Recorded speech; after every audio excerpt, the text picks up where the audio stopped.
We've all been worried about the coronavirus or COVID-19, and we are here to help ease the stress that you've been feeling about the disease and some of the panic surrounded around COVID-19. With COVID-19 reaching pandemic levels, it is important to keep in mind the history of the virus and where it has come from and started, the current status of the virus, worldwide, nationwide, and within our own state and cities, and how to stay healthy among this pandemic with helping prevent the spread of COVID-19. So let us help you learn how to stay safe within this pandemic and stop buying all of the toilet paper. The issue of the pandemic first originated in December of this year, when Wuhan officials started noting cases of pneumonia appearing within the district. At first, these cases weren't taken very seriously until they saw a massive spike of cases within the community. They then reported this issue to the World Health Organization and began to take note of the severe symptoms. The symptoms included a sore throat, a fever, and a cough, and in much more severe cases could lead to respiratory distress, shortness of breath, kidney failure, and even death. Many of the more vulnerable patients showed to be patients with autoimmune deficiencies as well as elderly patients. Now, this disease, while it was initially thought to possibly be a case of SARS or MERS, was actually found to be a strain of the novel coronavirus. This virus is zoonotic, meaning that it originated from an animal and spread to a human, and the specific strain that is causing this virus now is COVID-19. The virus has shown to be incredibly sturdy, as it has been able to survive outside of a host body for up to 2 to 3 days on any given surface, which has made it much more likely to spread across a community. Now, in January, Wuhan officials officially named the disease, and China also saw its first death, a 60-year-old man with prior conditions. The first cases were also reported in Thailand, Japan, the US, specifically Washington State, and as well as Europe. The case in the US prompted US officials to close the borders and instill border restrictions.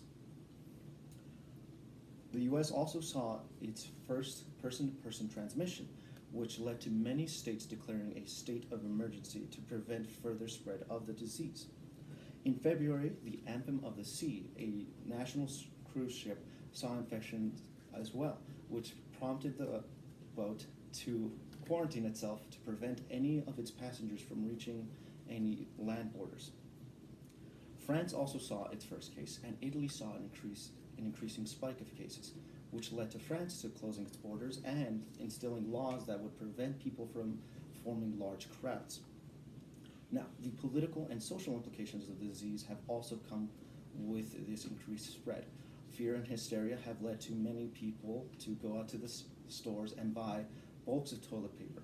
It has also created this sense of xenophobia, as many people have avoided Asian demographics for fear of the disease. However, rest assured, the disease is not strictly related to Asian people.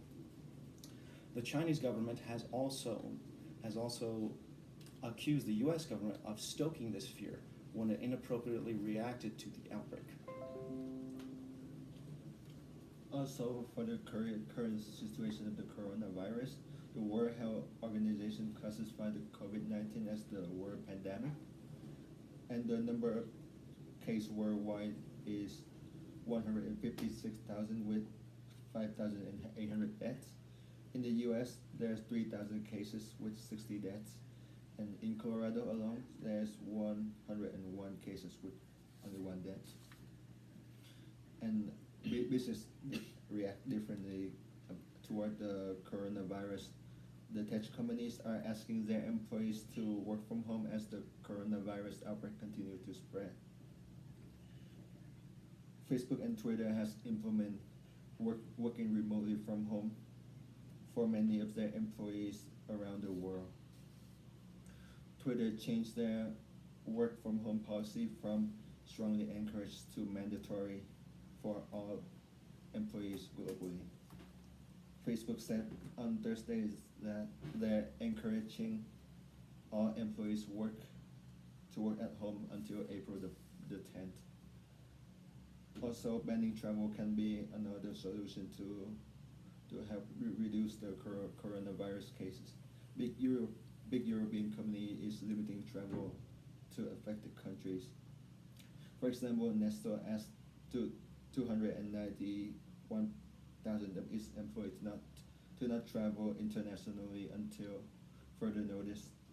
L'Oreal says that all business trips have been suspended until the end of March as precautionary measure.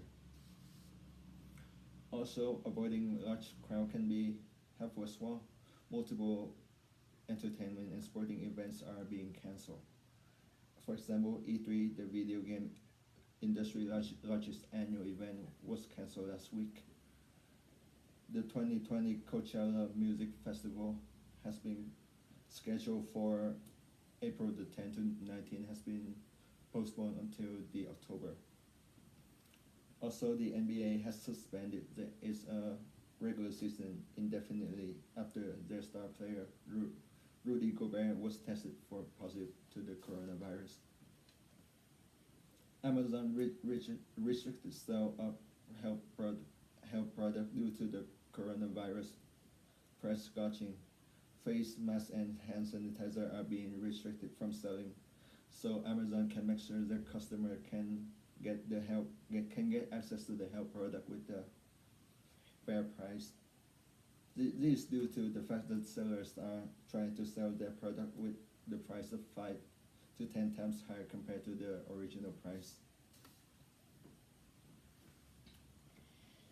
So, and then the ways that we can help prevent personal prevention and prevention for the people around us is the largest way to slow down the spread of the coronavirus, due to the fact that the coronavirus is more of a seasonal disease that come summer will be gone just based on the virulence with how the strains react.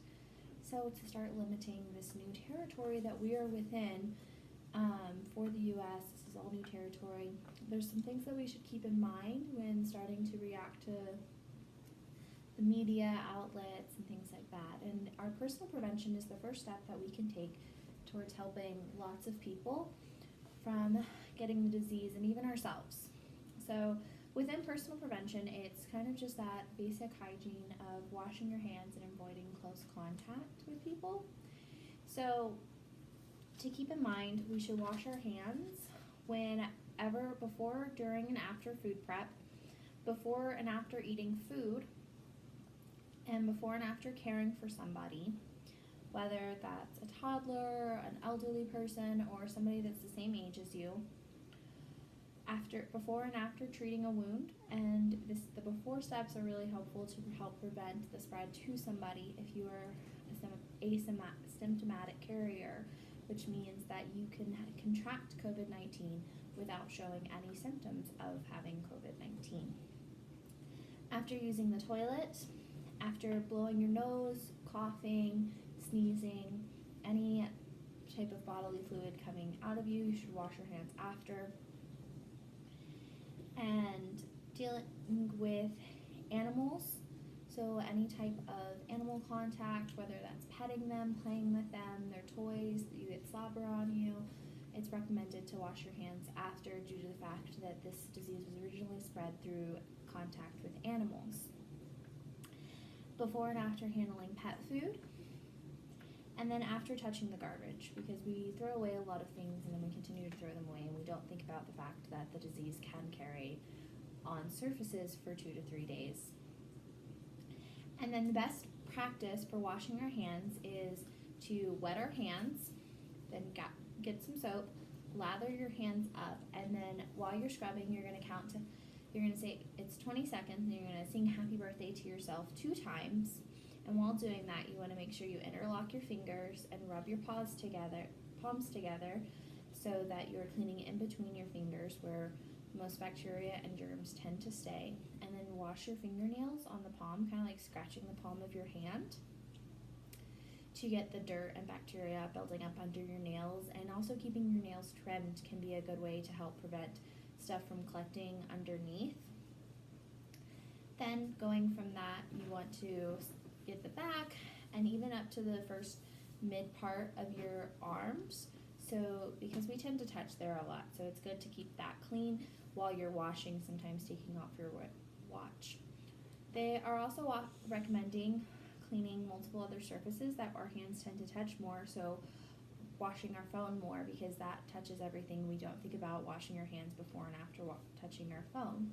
So to clean your phone, you can either use an electrical wipe, or they recommend, because most phones these days have a level of water resistant, so using a mild soap like Dawn and just a little drop and some warm water with a microfiber towel that's wringed out really well just to wash, and you can actually put your cases into the dishwasher to disinfect those as well. And you don't want to be too rough when washing your phone, because it can eat away at coating that your phone has to protect from fingerprints and reading things, so you want to be cautious with how much you wash your phone. However, adding that into your daily routine can help spread and personal prevention. And then after scrubbing your hands, you rinse and then you dry. And if soap and water are not available, you can use hand sanitizer. The proper way to use hand sanitizer is to take the bottle, put a dime to a quarter size drop of hand sanitizer in the palm of your hand, rub your hands together using that same hand washing scrubbing method with getting everywhere in between all the cracks and crevices for 20 seconds. So again, happy birthday twice. And then until it also dries, which is around that 20 seconds, to make sure that your hands are good. And then another form of personal prevention is avoiding close contact to people. So trying to stay away from those large groups that can end up intertwining you, and that their breath they can accidentally cough onto you. And even after you shake somebody's hand, they're recommending avoiding shaking people's hands because of that contact to contact, and then we can end up touching our face, which you don't want to do with dirty hands. And so then following from that, you can simply say hi, and then avoid the large groups. A lot of things like conventions and sporting events have taken their contributions to trying to reduce the spread by canceling those events, so that people are not inclined to go into those large mass bodies of people and one person has it and does not realize it and spreads. And then ways that you can help others not get sick is to stay home if you do feel sick. So they're starting to drive up urgent cares, so that people are not having to get out of their car and exposing more people if they do feel sick, so that they can get tested for flu, sore throat, congestion, and even COVID-19. And if you do feel any symptoms, please stay home for a few days to up to 14, depending on if the severity of what you may or may not have and how persistent your symptoms are being. And then cover your coughs and clean and disinfect.